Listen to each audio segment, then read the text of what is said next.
اور یعقوب زندہ برو رہے، بیٹا زندہ ہے وہ باپ زندہ برو رہا ہے. تو اگر دنیا میں ہمت ہو تو جب روز قیامت جناب یعقوب سے ملاقات ہو تو ان سے کہہ کے دیکھیے گا کہ ہم زندہ جاوید کا ماتم نہیں کرتے.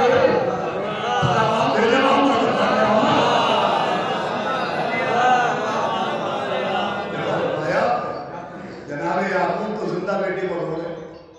اب سب سے قابل توجہ بات جس کے لیے میں نے اتنی دیر آپ کو متوجہ کیا کہ صرف گریہ نہیں کیا جناب یعقوب، گریے کے ساتھ وہ کہتے تھے واہ صفا علی یوسف، ہائے میرا یوسف، ہائے میرا یوسف، ہائے میرا یوسف کہتے ہوتے. اور پھر اس کے ساتھ ایک لفظ اور بھی ان کی زبان پر آتا تھا، وہ لفظ تھا وہ صبر جمیل، کہ میرے یعقوب کہتے تھے میرے یوسف وہ صبر جمیل، آپ کے لیے صبر کرنا بہتر ہے. دیکھیں اس میں ایک جواب پوشیدہ ہے، اگر سن لیا تو انشاءاللہ کبھی آپ کے کام آئے گا. وہ کہتے تھے وہ صبر جمیل، آپ پر صبر کرنا ہی بہتر ہے. بھائی جناب یعقوب گریہ بھی کرتے تھے اور اعلان صبر بھی کرتے تھے، آنسو بھی بہاتے تھے اور اعلان صبر بھی کرتے تھے. اور ایک ہی جگہ پر جہاں پر گریہ کرتے تھے وہی صبر کا اعلان کرتے تھے. اور یہ دونوں باتوں کا ہونا اس بات کی دلیل ہے کہ گریہ کرنا صبر کے خلاف نہیں ہے. گریہ کرنا خلاف صبر نہیں ہے، شکوہ کرنا خلاف صبر ہے.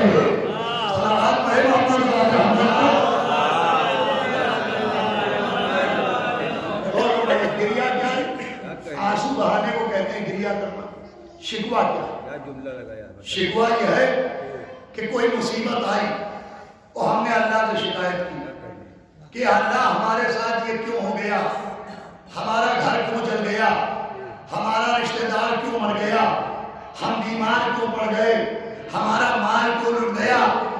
پوری توجہ سنیے گا کہ کوئی مصیبت آئے اور ہم اللہ کی طرف انگلی اٹھائیں کہ اللہ ہم تو تیرے ماننے والے ہیں، ہمارا نقصان کیوں ہو گیا، ہم پر مصیبت کیوں آ گئی، ہم بیمار کیوں پڑ گئے، ہمارا مال کیوں لٹ گیا.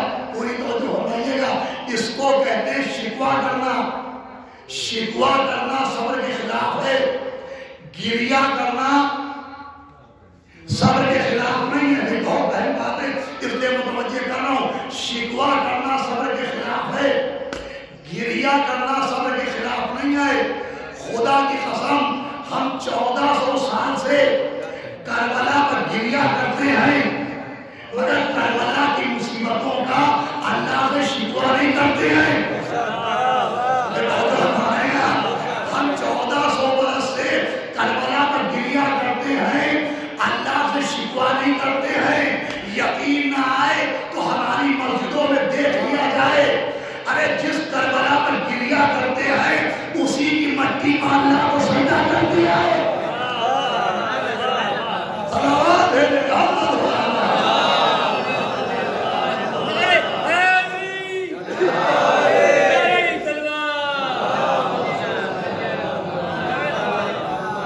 جس کربلا پر گریہ کرتے ہیں اسی کے مٹی میں بھی نماز میں اللہ کو سجدہ کرتے ہیں.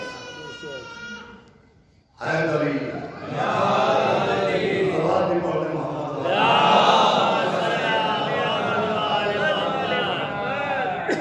گریہ کرنا صبر کے خلاف نہیں ہے. صحیح بخاری شریف میں موجود ہے.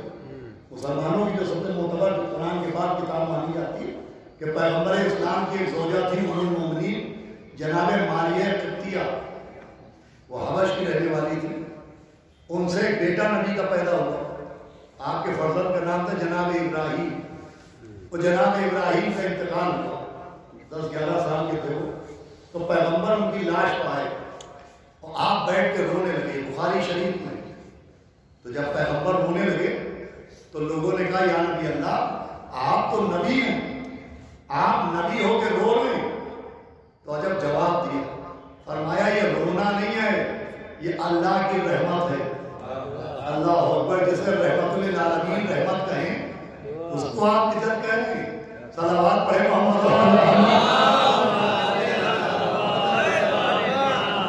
پھر بخاری میں یہ جملہ موجود ہے نبی کا کہ نبی نے فرمایا کہ ابراہیم ہم آپ پر گریا کریں گے، مگر زبان سے وہی کہیں گے جو اللہ کی مرضی کے مطابق ہو۔ اس کا مطلب گریا کرتے میں اللہ کی مشیت پر انگلی اٹھانا کہ تو نے کیوں کر دیا، یہ خلاف صبر ہے۔ گریا کرنا خلاف صبر نہیں ہے۔ ہم کربلا پر گریا کرتے ہیں، اللہ سے شکوہ نہیں کرتے کہ اللہ تو نے امام حسین کو شہید کیوں ہونے دیا، ان کا گھر ٹوٹ گیا تو کیوں خاموش رہا، ان کے گلے پر خنجر چلا تو نے عذاب کیوں نازل نہ کیا۔ کوئی ایک عزادار آپ کو شکوہ کرتا نظر آتا ہے؟ ہم کربلا پر گریا کرتے ہیں، چاہے یہاں سمجھے گا، شکوہ نہیں کرتے۔ اس کی سب سے بڑی دلیل یہ ہے کہ جب روز عاشورہ اعمال کرتے ہیں تو انا للہ و انا الیہ راجعون کے بعد کہتے ہیں رضن بقضائہ و تسلیما لامرہ، صلوات بھیجو محمد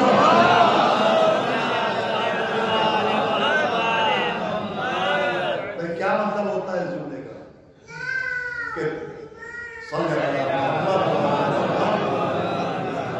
کہ تیری مرضی پر ہم راضی ہیں اور تیری حکم کے اوپر ہم اپنا سر تسلیم ہم کرتے ہیں۔ گریا کرنا صبر کے خلاف نہیں ہے۔ عزیزو جناب یعقوب نے گریا کی، بس آخری بات ہے گفتگو تمام۔ اگر گریا کرنا رونا صبر کے خلاف ہوتا تو یا تو جناب یعقوب اپنے بیٹے پر گریا نہ کرتے اور یا اعلان صبر نہ کرتے۔ انہوں نے صبر کا اعلان بھی کیا اور گریا بھی کیا۔ وہ اتنا گریا کیا کہ آنکھوں کی روشنی چلی گئی۔ بس یہ آخری بات ہے، خدا کے لیے توجہ کیجیے گا، آنکھوں کی بینائی چلی گئی۔ جس قرآن میں جناب یعقوب کی بینائی کے جانے کا ذکر ہے اسی میں ان کی بینائی کے واپس آنے کا ذکر بھی ہے۔ روشنی کے جانے کا ذکر بھی ہے اور روشنی کے واپس آنے کا ذکر بھی ہے۔ آنکھوں کی روشنی گئی کیوں؟ گریا یوسف کی وجہ سے۔ واپس آئی کیوں؟ پیرہن یوسف کی وجہ سے۔ بھائی جب جناب یوسف کا کرتا آیا، پیرہن آیا، تو جناب یعقوب نے کرتے کو لے کے اپنے چہرے پر ڈال لیا، کپڑے کا کرتا اپنے چہرے پر ڈال لیا۔ لوگ کہتے عالم کے پھریرے سے چہرہ کیوں مس کرتے ہو؟ ارے نبیوں کے گھر پر نظر رکھتے ہیں۔ صلوات بھیجو محمد۔